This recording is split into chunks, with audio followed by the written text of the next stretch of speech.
ওনার একটা ভালো সম্পর্ক আছে, সেনাবাহিনী, পুলিশ সহ বিভিন্ন জায়গায় ওনার একটা সম্পর্ক তো আছেই। তো তাদের মাধ্যমে উনি চাইলে অনেক আগেই দেশে আসতে পারবেন। এটা সাহসের কিছু না, কারণ তারেক রহমান মনে করা হচ্ছে যে সামনে বিএনপি যদি ক্ষমতায় যায় তিনি প্রধানমন্ত্রী হবেন। সো প্রধানমন্ত্রী হবেন এরকম একজন মানুষ দেশের বাইরে থাকবে কেন? এখন তো আওয়ামী লীগ নাই। কিন্তু এই ১.৫ বছর উনি দেরি করাতে যেই সমস্যাটা হয়েছে, এই সরকারের ভেতরে আমি গতকালকে দাদাকে বলছিলাম একটা কথা যে, তারেক রহমান যেদিন দেশে আসেন, সেদিন বিটিভি লাইভ সম্প্রচার করেছেন।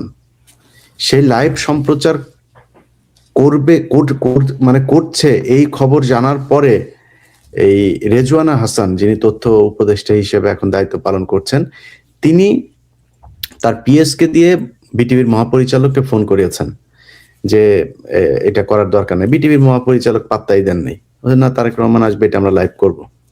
রেজওয়ানা নিজে ফোন করেছেন তাকে, তারপরে ফোন করে বলেছেন যে আপনি রাষ্ট্রের টাকা খরচ করে, আপনি তারেক রহমান তো এখন রাষ্ট্রের কেউ না, তার এটা আপনি কেন রাষ্ট্রীয় প্রতিষ্ঠান থেকে কিভাবে লাইভ করবেন? কথাটা খুবই, যদি আপনি মানে আমেরিকা ইউরোপের কথা বলেন, বিশাল সত্যি যে রাষ্ট্রের টাকা খরচ করে তিনি এখনো প্রধানমন্ত্রী হন নাই, তার এটা কেন লাইভ করবেন? কিন্তু বাংলাদেশ কি আসলে সেভাবে চলে? রেজওয়ানা নিজে কি সেভাবে চলেন? রেজওয়ার মন্ত্রণালয়ে সেই জবাবদিহিতা আছে? কোথাও নাই। কিন্তু তারেক রহমানের বেলায় হয়েছে। এই যে একটা ভ্যাকুয়াম তৈরি হয়েছে, এই ভ্যাকুয়ামের মাঝখানে কিন্তু বিএনপির অনেক নেতা, আমরা বিএনপিকে নিয়ে অনেক কথাবার্তা বলি, কিন্তু তারেক রহমান, জিয়া পরিবার, তাদেরকে কেন বেছে কথা বলতে হয়?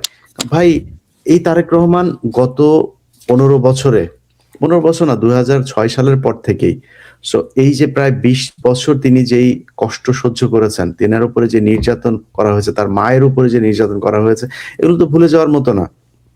সো সেই জিনিসগুলো থেকে যদি করা হয়, আমরা বিএনপির অনেকের বিরুদ্ধে কথা বললে তাদেরকে নিয়ে, কারণ তারা এই বাংলাদেশ স্বাধীন হবার পেছনে তাদের অনেক অবদান আছে। যে কারণেই তাদেরকে বাঁচিয়ে কথা বলতে, তাদের ব্যাপারে অনেক হিসেব করে তারপরে কথা বলি। কিন্তু বিএনপির অনেক লোকজন আছে এর মাঝখানে, যেমন শিলং সালাউদ্দিন সহ এরকম অনেক, সালাউদ্দিনদের মতো এরকম অনেকে গজিয়ে উঠেছেন।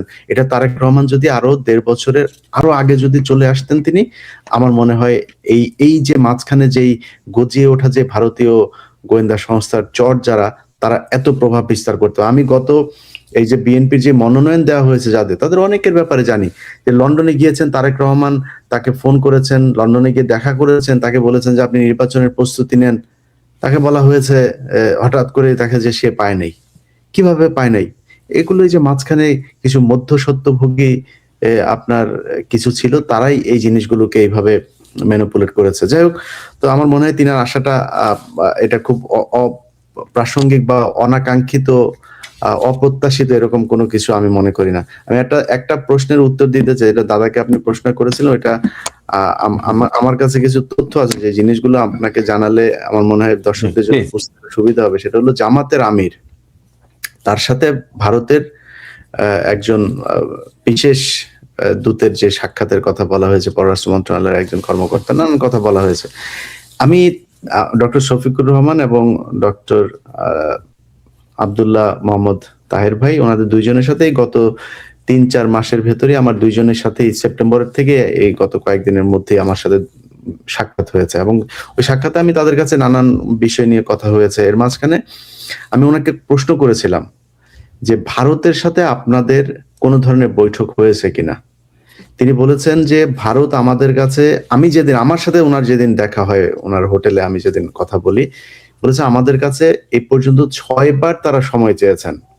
তারা কোনো এক জায়গায়, সেটা শফিকুর রহমানের মানে বাসায় হোক, অফিসে হোক, বা তাদের কোনো অফিসে হোক, যে কোনো জায়গায় ডক্টর শফিকুর রহমান যেইখানে বলবেন রাজি হবেন, ভারত সেইখানেই বসতে রাজি।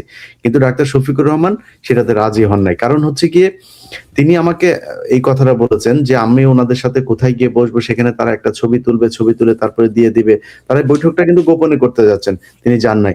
এমনকি বিভিন্ন জায়গায় যখন তারা, আপনারা জানেন যে ডিপ্লোম্যাটদের সাথে অনেক বৈঠক থাকে, যেখানে ভারতের দূতাবাসের লোক থাকে, থাকে, চীনের থাকে, আমেরিকার থাকে, সেখানে রাজনৈতিক ব্যক্তিদেরকে দাওয়াত দিলে তাদের যেতে হয়। সেখানেও তিনি, মানে আমি ডক্টর শফিকুর রহমানের কোট আনকোট করছি, যে তিনি খুব সাবধানে থাকতেন যেন তাকে আলাদাভাবে কোথাও পেয়ে তারপর ভারতীয় দূতাবাসের কেউ আবার একটা ছবি তুলে না ফেলে। সো এটা হচ্ছে ভারতের অবস্থান, এই মানে জামায়াতের অবস্থান। আমার কাছে যে তথ্যটা ছিল সেটা খুবই খুবই পরিষ্কার। ধন্যবাদ ইলিয়াস হোসেন আপনাকে। পিনাকি ভট্টাচার্য, আপনার কাছেই একদমই আমরা অনুষ্ঠানের শেষ পর্যায়ে আপনার কাছে একটু ফিরতে চাই। এই ভারত প্রসঙ্গে যেহেতু কথা হচ্ছে, ভারত প্রসঙ্গ নিয়ে একটু আপনার কাছ থেকে জানতে চাইবো। আসলে বাংলাদেশের নির্বাচনে আমরা খুব মানে এটি খুব পরিচিত কমন একটি বিষয় যে বাংলাদেশের রাজনীতি থেকে শুরু করে নির্বাচন প্রত্যেকটি ক্ষেত্রে আসলে ভারতের একটি প্রত্যক্ষ রোল প্লে আমরা দেখি। আসলে এবারের নির্বাচনে সেটা কতটুকু সম্ভাবনা দেখছেন, অথবা যেহেতু মানে বাংলাদেশের বর্তমান যে পরিবর্তিত যে পরিস্থিতি, তাতে করে এটি খুব পরিষ্কার যে অনেকটা বেকায়দায় রয়েছে ভারত আসলে বাংলাদেশের সাথে সম্পর্কের ক্ষেত্রে। এবারের নির্বাচনে কতটুকু তাদের সম্পৃক্ততা অথবা তাদের রোল প্লে করার সম্ভাবনা দেখছেন?